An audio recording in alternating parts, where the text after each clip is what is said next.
ఇప్పుడు ఆంధ్రాలో చూసుకుంటే ఏబీవీ జగన్ని బాధితులు ఎవరున్నారో వాళ్ళని కలుస్తాను అండ్ నేను రాజకీయాల్లోకి వస్తాను, ఒక్కొక్కళ్ళ భరతం పడతాను అని డైరెక్ట్గా జగన్నే సార్ ఈ మాట అనేది. దాని గురించి ఒకసారి చెప్పండి. నీకు మాట చెప్తానమ్మా. వీళ్ళందరికీ ఐఏఎస్ ఐపీఎస్ లెటర్లు అయిన తర్వాత వీళ్ళకి ఏంటంటే పూర్వం మనకు చూడు ముసలోళ్ళు ఉంటే వాళ్ళకి గుళ్ళు పోయి పురాణాలు ఎన్నివారు.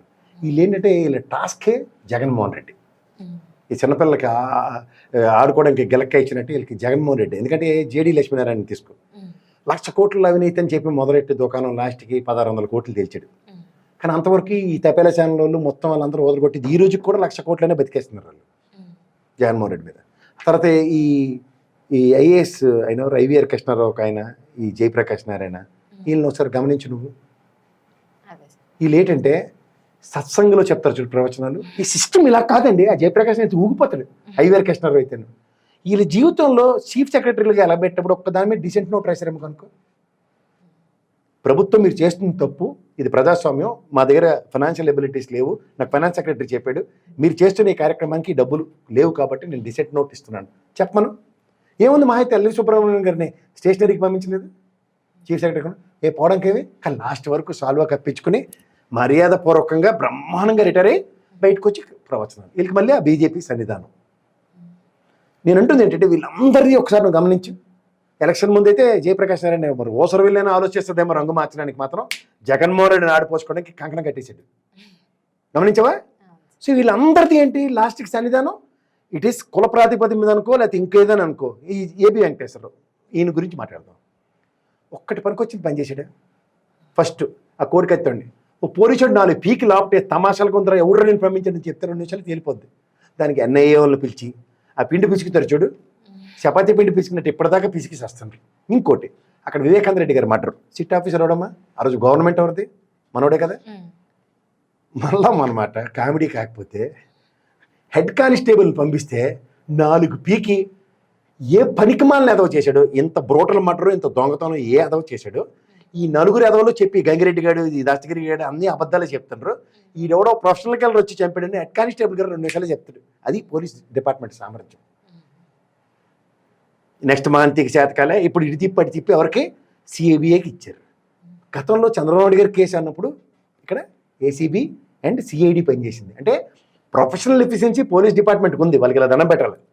కానీ ఇలాంటి తెంగర బ్యాచ్ వలన వాళ్ళ పని వాళ్ళకి చేయనివ్వకుండా ఇవాళ సిబిఐ లేదంటే ఇలాంటి వాళ్ళు ఉన్నత ప్రమాణాలకు కాస్తుంటే స్టేట్ లెవెల్లో తీసుకెళ్ళి సిబిఐలు వేస్తారు. అదే సూపర్లేటివ్ డిస్క్రిప్షన్స్ సెంట్రల్ గవర్నమెంట్ ఆర్మీలోనూ నేవీలోనూ రిక్రూట్ చేసినట్టు చేయదు. ఇది గమనించాలి.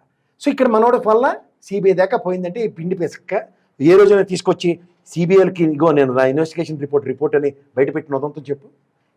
ఇప్పుడు ఏంటి చెప్తుంటే కొత్త పెట్ట కదా. జగన్మోహన్ రెడ్డి బాధ్యతలు అందన్న పోని బాధ్యతలే అనుకుందాం. ఆయన 11 సీట్లు ఇచ్చి 124 ఇచ్చారు. ఇప్పుడు ఆ బాధ్యతలందరూ ప్రభుత్వం పరంగా న్యాయం చేయడానికి చూస్తావా? లేదా ఏపీ కార్పొరేషన్ హౌసింగ్ ఫైనాన్స్ కార్పొరేషన్కి దేనికి చైర్మన్ ఇచ్చారు కదా, మనోడికి అది కాదు డైరెక్ట్గా డీజీపీ ఇచ్చారు. అడిషనల్ డీజీపీ డెప్యుటేషన్ మీద డీజీపీ వాళ్ళు ఉన్న డీజీపీని దింపాలి. అది మనోడికి బాధ. మళ్ళీ కొనసాగాలి మీటింగ్కి పోతాడు. అక్కడ అత్తరి మన సోదర సామాజిక వర్గం ఇలాగ అనిపోయింది అంటే వాళ్ళు దించేలే ఆడిని ఈయన్ని అనే జగన్మోహన్ రెడ్డిని ఇష్టం వచ్చిన భాషలో మాట్లాడతాడు. మళ్ళీ వీళ్ళు ప్రజాస్వామ్యం, వీళ్ళు రాజకీయాల్లో అరంగేట్రలు ఊరుకుంటుంటే వెనకటికి ఒక సామెత ఉంటుంది, ఉడత కూడా గుడ్లు పెట్టిందట. అలాగా వీళ్ళని మనం భరిస్తుంటే కొద్దీ నేను చెప్తున్నాను కదా. ఇప్పుడు నిజంగా న్యాయం చేయాలంటే కోడికత్తి కాన్స్పిరసీ ఇవాళ మీకు ఉదాహరణకి దాకా చెప్పిన తప్పలే కదేటి జగన్మోహన్ రెడ్డి చేయించుకున్నాడు అని.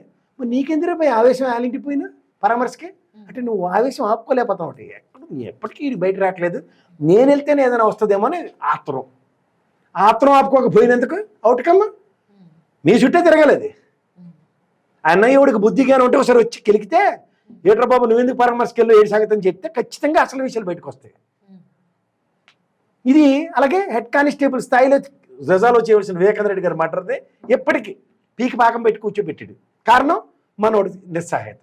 వీళ్ళు అవతార పురుషులు మన ఉద్ధరించడానికి రాజకీయ అరంగేట్రాలట.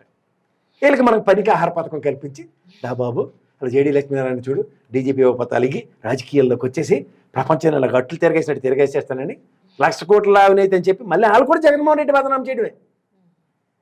దేశంలో ఉన్న పార్టీలు అది బీజేపీ వాడు, కాంగ్రెస్ వాడు, తెలుగుదేశం వాడు, జనసేన వాడు, ఎవరి పేరు చెప్పు వాళ్ళకి ఏట్లేదు. ఎదుర్కొంటే పెద్ద భూతం బూచి ఎవరంటే జగన్మోహన్ రెడ్డి. ఎందుకు ఒక 5 ఏళ్ళు వీళ్ళెవ్వరి వల్ల కాని పని నేను చేసి చూపించాడు. దాన్ని సప్రెస్ చేయాలా, అలాంటిది ఇంకోసారి జరగకూడదు. వీళ్ళే జీవితాలు బట్టి వీళ్ళు గబ్బిలాలు ఎలాడుతున్నట్టు ఎలాడి మనకు అదే దిక్కుమాల పందాలు, అమరావతి కోసం 1,00,000 కోట్ల భూములు, ఇలా పెట్టకథలని మన అవునా నిజమా అని తరించిపోతూ ఉండాలి మనం.